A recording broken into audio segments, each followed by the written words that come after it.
Well, CSA is something I'm a little bit familiar with. I'm a full-time RVer, which means I travel all about the United States. I don't have a permanent residence. I'm sort of an executive hobo.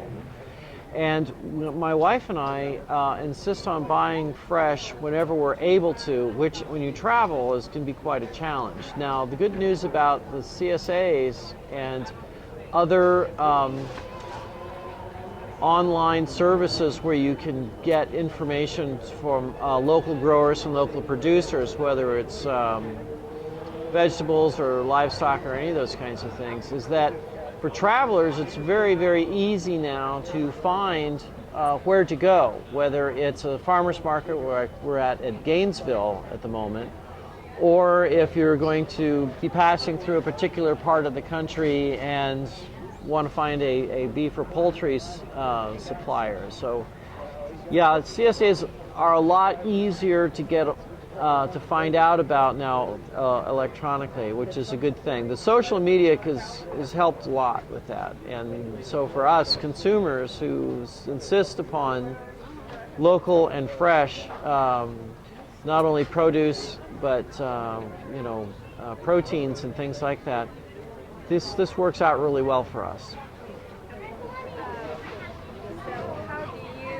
Which one do you like? I mean, the food from the grocery store or the food directly from the farmers?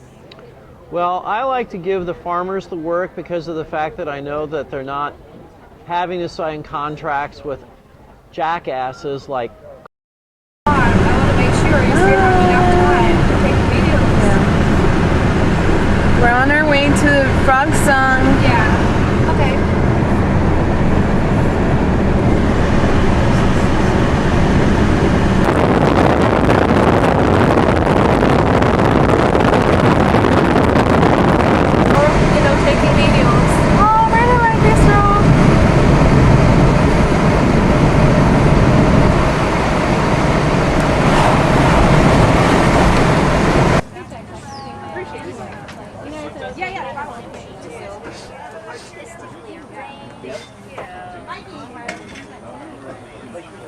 A lot of people are like, oh, I want to come on my farm, and they'll like come up with basically, it sounds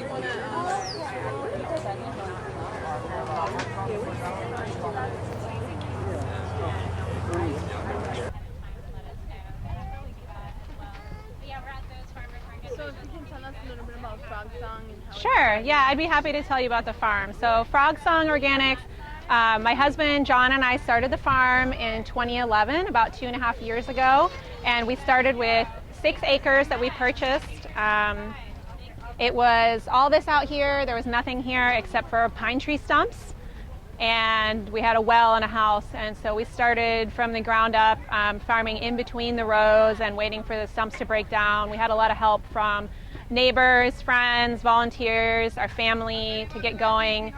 And now we've gotten to the point where we've gone through stages of having friends and family and volunteers, and then we went to having some apprentices that lived on site, and now we actually have 4 full-time staff that are paid staff, and my husband and I also work for the farm, and together we are producing food for 75 CSA members, which is community supported agriculture. And we also serve 4 farmers markets in Gainesville and also on the East Coast. And we also supply a few restaurants locally and also in Winter Park. Awesome. So I guess my next question is, what's your process from farm to pickup location? For the CSA, you mean? Yes. Okay, so community supported agriculture is a program where members join the farm, they partner with the farm, they put the money for the season up front, and then we provide a box of produce every week. So the way that we do it on our farm is, for example, on Wednesdays we harvest everything. Sometimes we harvest a little bit on Tuesdays, and we pack it all up in boxes and we take it to the downtown farmers market where our customers pick up.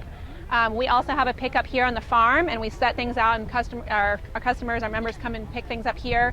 We also bring things to a farmers market on Saturday mornings in Gainesville and also in St. Augustine. So we have designated areas that people sign up for, and they say each week I'm coming to this location at this time, and they come and get their boxes.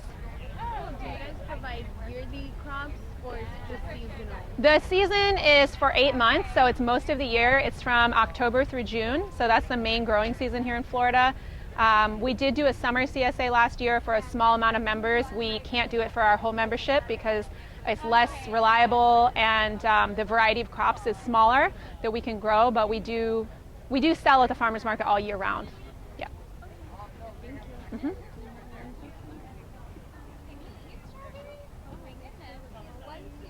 Wants to know what do you guys do to your certifications and what do you do to ensure quality of your crops? Well, the certification, we are certified organic. We use a certifier in town locally that's called QCS, Quality Certification Services. So each year we have to fill out an extensive application that includes all of our growing practices, every single material that we're going to put out, whether it's cow manure or a liquid, fertilizer, where we get all of our seeds from, all the varieties that we're going to grow. We have to keep records of every single action that we take, like did we cultivate the field, did we disc the field, did we apply lime to the field to bring up the soil pH, did we plant a cover crop there. Everything that we've done there's records for, and those records are audited once a year during our inspection, and we pay for all those services. So the inspection or the certification process is really about good record keeping, and if you can keep good records and follow the standards, then it's not that difficult. It's just very time consuming, and the certifier charges you a fee for the inspection. They charge you also what's called an assessment, so it's a percentage of your sales. So as our business grows, we actually pay more to be certified organic because it's a percentage of the sales. But for us it's important because as a newer business, we needed to make sure that our customers understood the practices that we're using, that they can trust what methods and what kind of materials that we're using on the crops. If it's not certified, it's great if you trust the farmer and if you've been out to their place and you're familiar with agricultural practices. Otherwise, it's just really hard to know what kinds of things are being done to the food that you're eating. And we like the fact that it's verified by a third party. My husband John actually works as an organic inspector off the farm to provide additional income for our family. And so he actually is on the other end of it as well. So he goes to visit other farms and audit their records. So we see the process working both ways. And he takes it very seriously, as do, I would say the majority of the people participating in organic certification. It's very important to them. So, in terms of quality assurance, it's a constant evolving process. We are always looking for ways to improve our quality, whether it's visual quality or taste. Keeping track of the records or keeping track of the varieties that we grow from year to year and finding out which ones we like the best, finding out customer feedback when we talk to people at the farmers market. How did you like that arugula you bought last week? How did you like these onions?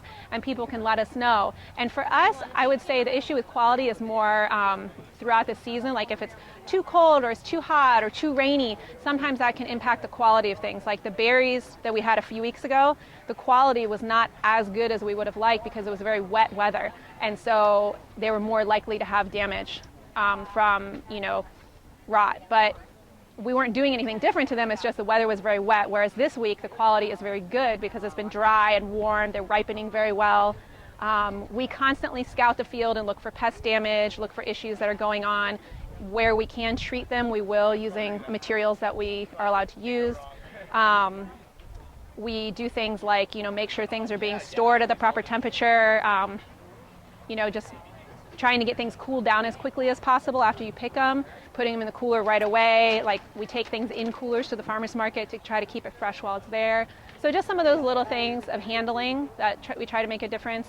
We also test our well water regularly to make sure it doesn't have E. coli or any contamination, so that it's safe for people to eat. Because contaminated water would mean that your produce would be contaminated as well. So there's some practices like that we do, but it's an evolving process. We're always aiming to improve our quality, over time, and we've been doing this for 2.5 years. So I'm sure that another 2.5 years from now, we'll look back and say, oh, we're doing things even better now than we were before. But we're constantly trying to improve on what we're doing and achieve a better work-life balance, turn the farm into a profitable entity. Right now, I consider it profit-seeking. You know, we employ people, and you know, we are feeding our community, but we haven't really turned it yet into something that, you know, where we can really get back a lot of the investment that we've put in yet. But we think it's worthwhile to do. So yeah. Mm-hmm. Maybe other two questions. Mm-hmm. The first one is, what's your features as a Frog Sound organic farm? You know, what's the difference?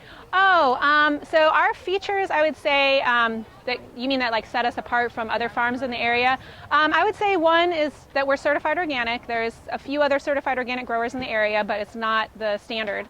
So we're certified organic. The other thing that I would say that we do that not all other farms do is that we actually pay all of our full-time staff above the table. You know, everybody's on payroll. We pay all the taxes that we're supposed to pay. We provide workers' compensation insurance. We provide paid sick leave 5 days per year for our full-time staff. We provide lunches 3 times a week to our staff.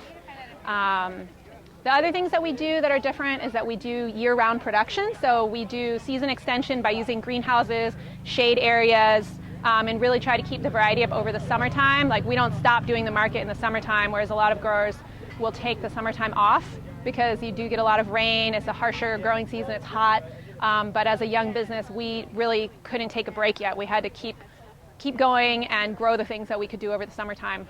And I would say the other features, Jasmine, what are some good features of our farm that set us apart besides the ones I've mentioned? I guess just some of the unusual crops that we grow. Did you mention that? Oh, like yeah, the we grow. ginger, the turmeric. Yeah, we grow. The callaloo. I'll repeat those. I have okay. a microphone, but Okay, you have a microphone. yeah, we do some unusual crops like roselle. Okay, yeah. Okay. This is Jasmine who works with us, and yeah, we do grow a lot of unusual crops. We grow, what do you say, turmeric, Ginger. Roselle. You said roselle, it's like red zingers or hibiscus. We do a lot of okra in the summer. We've done callaloo, which is like a Jamaican spinach. Mm-hmm. The other thing I think is really great about our workforce right now is we have a really diverse work crew, actually. We do. We have people from at least 3 different countries, and I think we really enjoy it. We have men, women, people from different places. It's great. I really enjoy meeting all the people that come through here and all the people that are interested in what we're doing. So Hi, how are you? Hi, how are you? I would say that's one of the things that's set us apart. Okay. Trying to think what else. No, we came from Palm Coast. Oh, okay. I don't know. Okay. You guys are Florida alum, right? Yes. That's right, yeah. My husband and I are both Gators. He studied horticulture and I studied agronomy. And when we met, we were both, you know, really into the farming dream, and we took kind of a circular path to get back to here. We both lived in California for a while, going to school and working. And then when we wanted to start a farm, you know, we had saved up some money, but we realized that what we were able to save wouldn't really take us anywhere in California. And our families were all here, and also Gainesville has a strong and growing community of support for local food, and the farmers markets have really taken off here. And you know, the co-op was opening up right when we were thinking about moving back, and we're like looking at these things as signs of that, you know, Gainesville's ready for something like this. People want more organic food. The demand in Florida is growing, and it seemed like a good time and a place to try to start a business and, you know, be closer to our families and give something back to the community that we lived in. I mean, we both lived here in Gainesville for, you know, 4 or 5 years in college, and yeah. I think we did. I'm not sure how many directional notes we had. Yeah, thank you. More so from